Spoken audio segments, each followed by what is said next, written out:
Bonjour. Alors, comme d'habitude, un sujet qui me porte à cœur et qui est très important pour moi.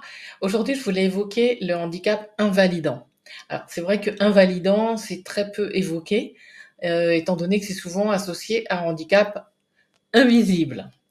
Mais en fait, c'est lié à des problématiques de santé qui ont des conséquences sur les organes, sur le corps d'une manière générale, et sur l'organisme en particulier ou en général. Donc, il peut y avoir beaucoup de pathologies qui sont pas visibles, comme je vous disais, physiquement, comme par exemple le diabète, la sclérose en plaques, les cancers, le sida, l'asthme, le diabète, l'hypertension artérielle, etc., etc. La liste est encore très, très, très longue. Mais en fait, comme je vous dis, ce sont des handicaps qui sont invisibles, qui ne se voient pas. Quand on croise quelqu'un qui a un diabète, ben, on ne peut pas le voir. Et quelque part, il y a du positif et du négatif. Quelles sont les difficultés rencontrées? Bah, alors là, il y en a beaucoup, hein. Il peut y avoir des douleurs et fatigue chronique, il peut y avoir du stress psychique, hein, il peut y avoir des conséquences psychologiques et psychiques. Il peut y avoir, bah voilà, comme je vous disais, des fatigues, c'est-à-dire au lieu de sortir toute une soirée, ben, on peut juste avoir envie et surtout avoir la possibilité physique de faire juste un resto vite fait. Ça peut être des complications par rapport à l'alimentation, des modifications dans la vie de tous les jours, plein de choses qu'on peut modifier, éliminer ou modifier de manière positive, bien évidemment. Ah, c'est vrai qu'il y a des solutions souvent auxquelles je pense, puisque j'ai eu 2 cancers et c'est vrai qu'avec mes douleurs et fatigue chronique, j'ai du mal à passer une journée, bien évidemment, à travailler à temps plein. Maintenant, c'est mort. Mais c'est vrai qu'il y a des moyens d'adapter nos pathologies, nos problématiques de santé qui sont des handicaps au monde actuel. À savoir que, par exemple, quand on a une maladie chronique, on est épuisé, on peut, par exemple, travailler en télétravail, travailler chez soi ou travailler à mi-temps, au temps partiel, etc.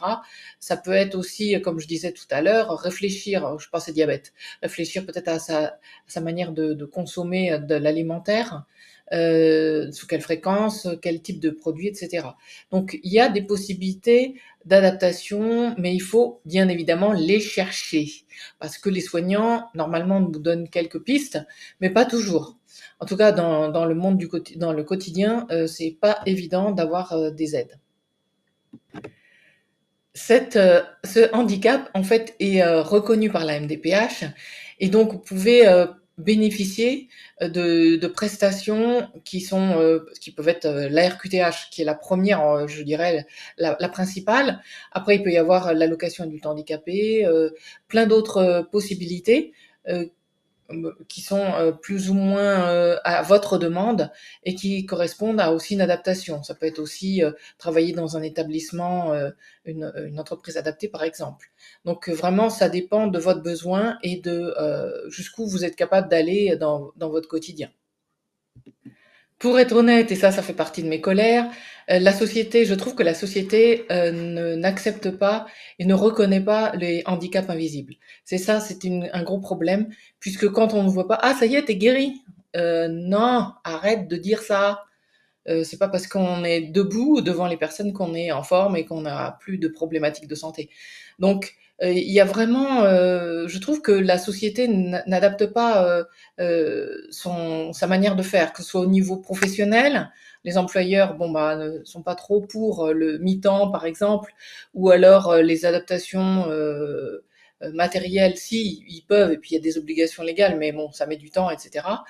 Ça peut être aussi des adaptations au niveau du transport, au niveau des commerces, au niveau des aides financières et non pas des allocations, parce que les allocations, ça dépend du revenu, donc c'est très aléatoire. Il y a pas mal de choses à évoquer et qui sont un peu mises de côté. Donc si vous voulez, quand je pense à ça, je pense tout de suite à un plaidoyer à lancer. Mais ça, c'est incroyable. Donc, je serais bien curieuse de savoir si vous aussi vous êtes concernés et si vous avez des avis sur ce sujet, étant donné que mes vidéos, c'est toujours mon avis, bien évidemment, donc ce n'est pas forcément des expertises médicales, mais ce sont des avis. Voilà, je vous souhaite une bonne journée et je vous remercie de m'avoir écouté. À bientôt.